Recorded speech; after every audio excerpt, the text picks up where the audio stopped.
This is Joshua 8. Father, please show us the treasure. Amen. Last time Yahweh brought trouble on Israel because of a specific sin. May God point out our specific sins so that we can repent and get past our trouble. Yahweh is with Israel again now as we go to verse 1. Yahweh said to Joshua, "Don't be afraid and don't be dismayed. Take all the warriors with you and arise, go up to Ai. Behold, I have given into your hand the king of Ai with his people, his city and his land. You shall do to Ai and her king as you did to Jericho and her king, except you shall take its goods and its livestock for yourselves." Comment: Yahweh says, do to Ai like you did to Jericho, but this time keep the livestock and goods for yourselves. The killing of all the peoples according to Yahweh's usual rules of warfare within the Promised Land, so that the inhabitants don't survive to teach Israel their abominations, Deuteronomy 20 verses 16 through 18. Yahweh still speaking to Joshua as we go on. Set an ambush for the city behind it. So Joshua arose with all the warriors to go up to Ai. Joshua chose 30,000 men, the mighty men of valor, and sent them out by night. He commanded them, saying, "Behold, you shall lie in ambush against the city behind the city. Don't go very far from the city, but all of you be ready. I and all the people who are with me will approach the city. It shall happen when they come out against us, as at the first, that we will flee before them. They will come out after us until we have drawn them away from the city, for they will say, 'They flee before us like the first time.' So we will flee before them, and you shall rise up from the ambush and take possession of the city, for Yahweh your God will deliver it into your hand. It shall be when you have seized the city that you shall set the city on fire. You shall do this according to Yahweh's word. Behold, I have commanded you."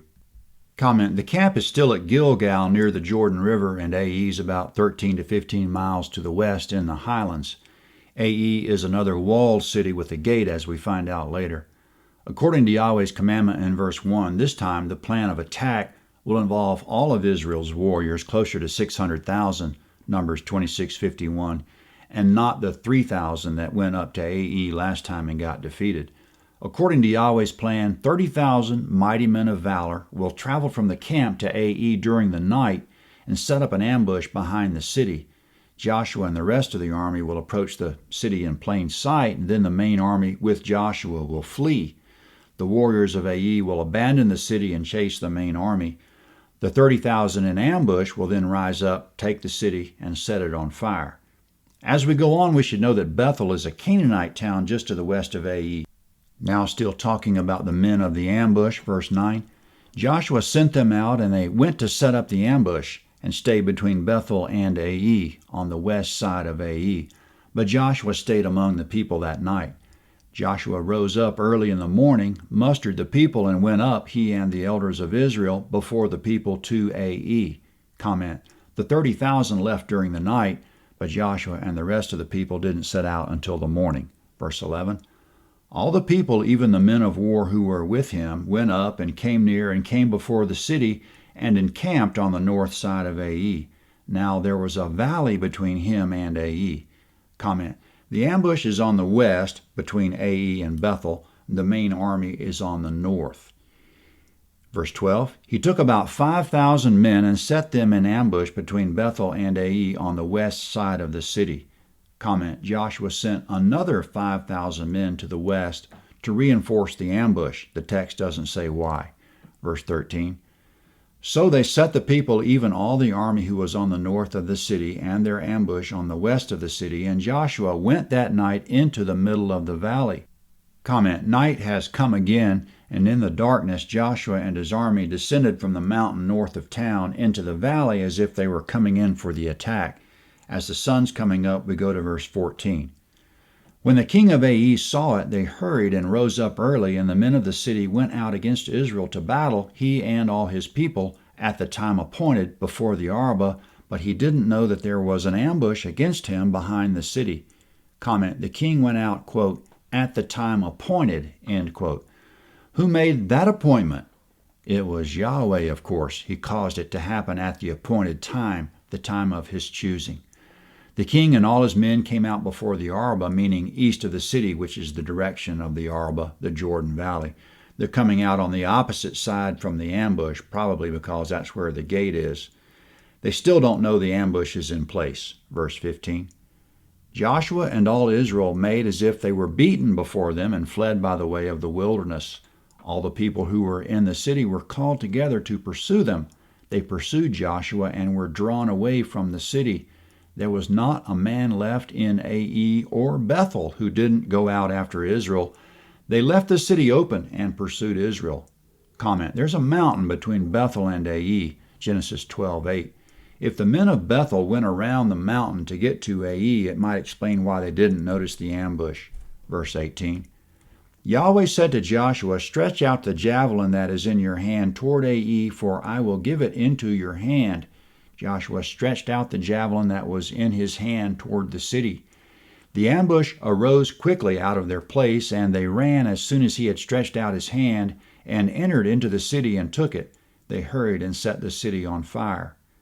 Comment: if the ambush had a lookout on the mountain between Bethel and Ai, they might have had a line of sight to see Joshua raising his weapon. But they already had instructions in verse 7 and 8 to go in when the men of Ai abandoned the city, and then to seize it and set it on fire. Verse 20. When the men of Ai looked behind them, they saw, and behold, the smoke of the city ascended up to heaven, and they had no power to flee this way or that way.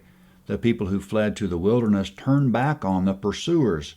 When Joshua and all Israel saw that the ambush had taken the city, and that the smoke of the city ascended, then they turned again and killed the men of Ai. Comment: when the smoke came up, everyone saw it.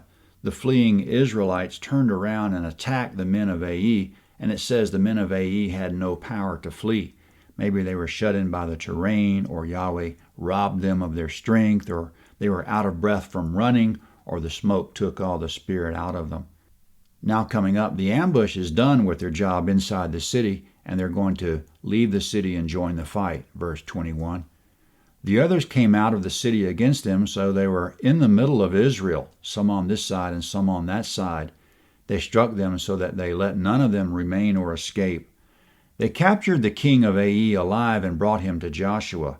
When Israel had finished killing all the inhabitants of Ai in the field, in the wilderness in which they pursued them, and they had all fallen by the edge of the sword until they were consumed, all Israel returned to Ai and struck it with the edge of the sword. All that fell that day, both of men and women, were 12,000, even all the men of Ai. For Joshua didn't draw back his hand with which he stretched out the javelin until he had utterly destroyed all the inhabitants of Ai. Comment: because Yahweh commanded it, Joshua held up his weapon all that time as a sort of prayer. He was calling on Yahweh to give victory. Moses did the same thing with his rod when Israel was fighting Amalek in the desert, Exodus 17:12. Verse 27. Israel took for themselves only the livestock and the goods of that city according to Yahweh's word which he commanded Joshua. Comment: in other words, they didn't take any captives. Verse 28. So Joshua burned Ai and made it a heap forever, even a desolation to this day. He hanged the king of Ai on a tree until the evening, and at sundown Joshua commanded, and they took his body down from the tree and threw it at the entrance of the gate of the city, and raised a great heap of stones on it that remains to this day. Comment: verse 28, they made Ai a heap and a desolation forever. They didn't live in it. That concludes the Battle of Ai, which turned out to include Bethel as well. Back in the day, Abraham stood on that mountain between Bethel and Ai, and Yahweh told him to look around, that everything he could see he would give to him and his offspring, Genesis 13:15. So with this battle, Yahweh has given both the towns that were so close to that spot where Abraham was standing and looking around. Not too long ago, just before Moses died, Moses commanded that when they got to the Promised Land, Joshua should take the people to the top of Mount Ebal, make an altar, offer sacrifices, set up some great stones, coat them with plaster, and write the law on them, Deuteronomy 27.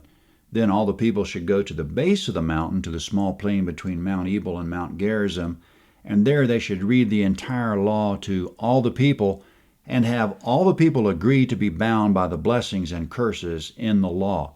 They're going to pronounce blessings on themselves for obeying the law and curses for not obeying. Verse 30.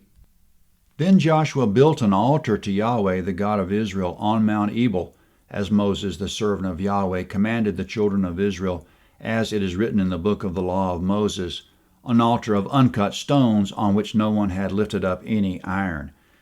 They offered burnt offerings on it to Yahweh and sacrificed peace offerings. He wrote there on the stones a copy of Moses' law, which he wrote in the presence of the children of Israel. All Israel, their elders and officers and their judges, stood on both sides of the ark before the priests, the Levites, who carried the ark of Yahweh's covenant, the foreigner as well as the native, half of them in front of Mount Gerizim and half of them in front of Mount Ebal, as Moses, the servant of Yahweh, had commanded at the first, that they should bless the people of Israel. Afterward he read all the words of the law, the blessings and the curse, according to all that is written in the book of the law. There was not a word of all that Moses commanded which Joshua didn't read before all the assembly of Israel, with the women, the little ones, and the foreigners who were with them. Comment: all the people have heard the law and agreed to the covenant once more.